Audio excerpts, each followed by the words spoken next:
Good evening, everybody. This is the media guy here.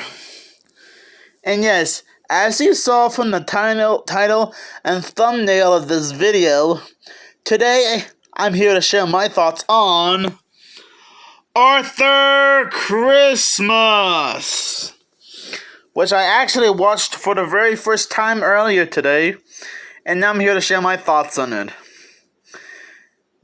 Now, just like with a lot of other Christmas-related specials that I've rewatched and reviewed, I'm not sure if a lot of you have ever seen or heard of this movie that came out 13 years ago. But don't worry, for every VHS and DVD that I own, there is always a description.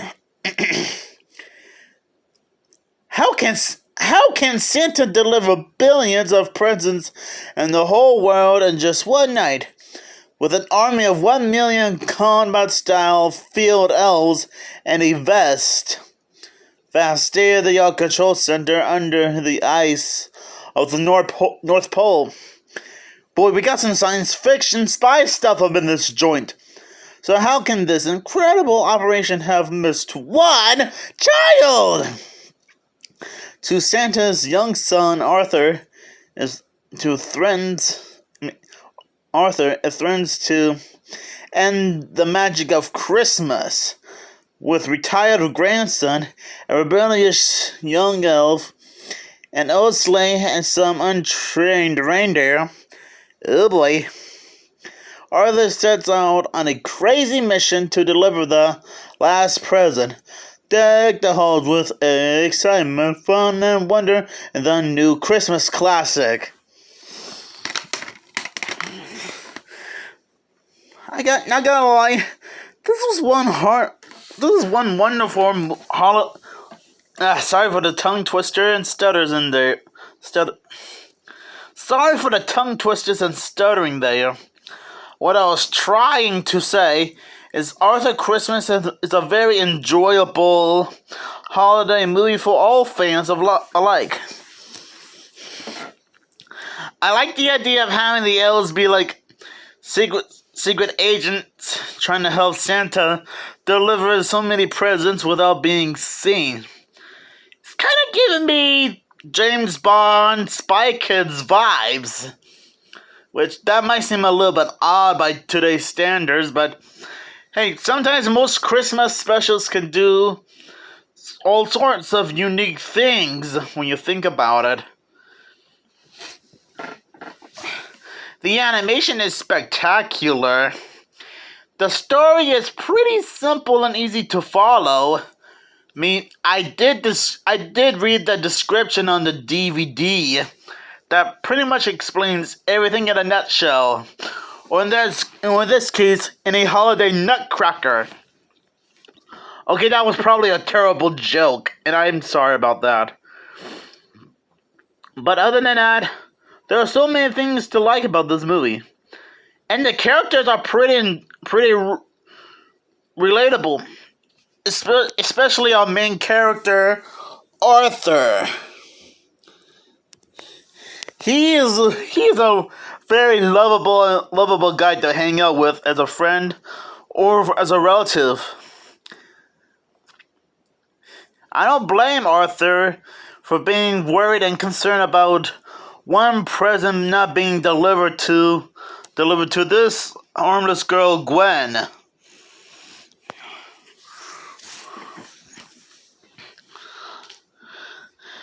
We actually get to find out that there were a few other Santa Clauses that came before him and his sons. So I'm guessing this is more like a family business that's been going on for a very long time. Which I will admit, that's actually a bit of a nice idea to have a family tree of Santa Clauses that's been passed down from generation to generation to generation, when you think about it. I don't know too many holiday movies that actually does this type of... that would actually use this formula. depending on what people are into.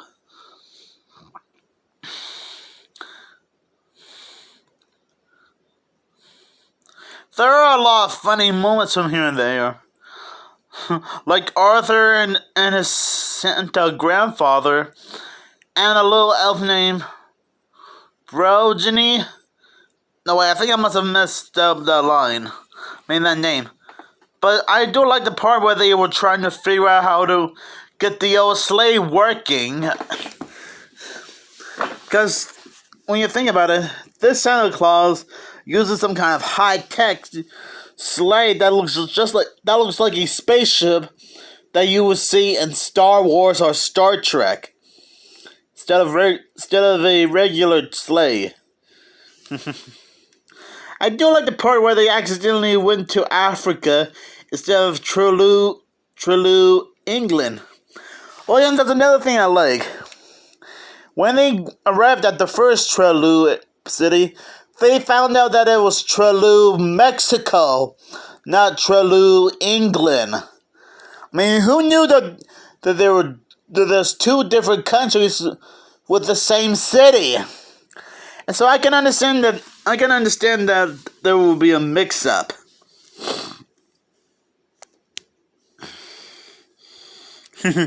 Even afterwards, when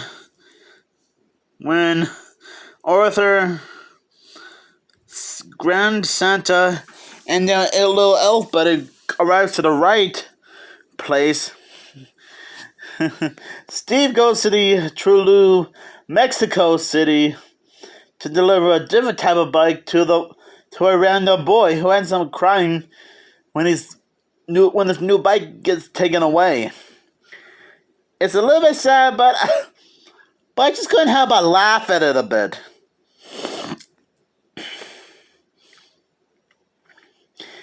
Now, another thing I like about this movie is that how all the world's nations from different countries thought that they were being invaded by space Martians from Mars, and they probably didn't know that it was Arthur and his pals trying to deliver the last present to Gwen.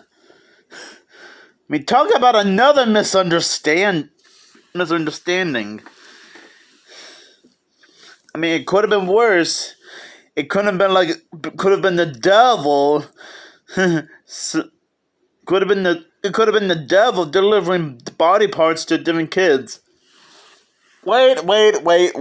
I just realized that sounded so dark and horrible. Which I apologize for saying that. So just pretend like I didn't say that. But I'm glad that Arthur and his pals tried their best to get the mission done. In fact, they're like family to Arthur, and they weren't just going to abandon him when he needed them the most. Friends and family should stick together, no matter what, especially during the holidays, if you know what I mean. And here's an interesting thing about this movie. When I watched this for the first time, I just found out that it was made by Aardman Studios. The same company that worked on the Chicken Run movies, Flushed Away, the Shaun the Sheep movies, Wallace and Gromit, which is what they're mostly famous for. And I think they worked on a Caveman movie that's in the same style as Chicken Run and Wallace and Gromit, but I just can't remember what the name of it was. I know it has something to do with Caveman playing soccer or something. That's what I remember. So I guess you guys might want to help me out in the comments below. And I hope you guys know what I'm talking about. Anyways, I'm getting sidetracked here. Yeah, sorry about the coughing. Arthur Christmas is still an enjoyable movie to watch over and over and over again. And even if you're not like a fan of this movie, I'm not gonna make a big deal over it. Because I have a feeling that some of you might have mixed opinions about this. Some of you might say you like it, some say you hate it, and some of you might be split down the middle, depending on your point of view. So anyways, Arthur Christmas is a great holiday movie for all ages alike. And I'm gonna give this 5 candy canes out of 5.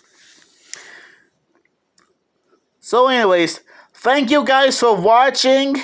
And even though this is going to be the last video of 2024, have no fear, because on January 1st, which is on Wednesday, and Thursday, January 2nd, I will rewatch a Flintstones Christmas Carol and VeggieTales, the toy that saved Christmas, later this week, and share my thoughts on it.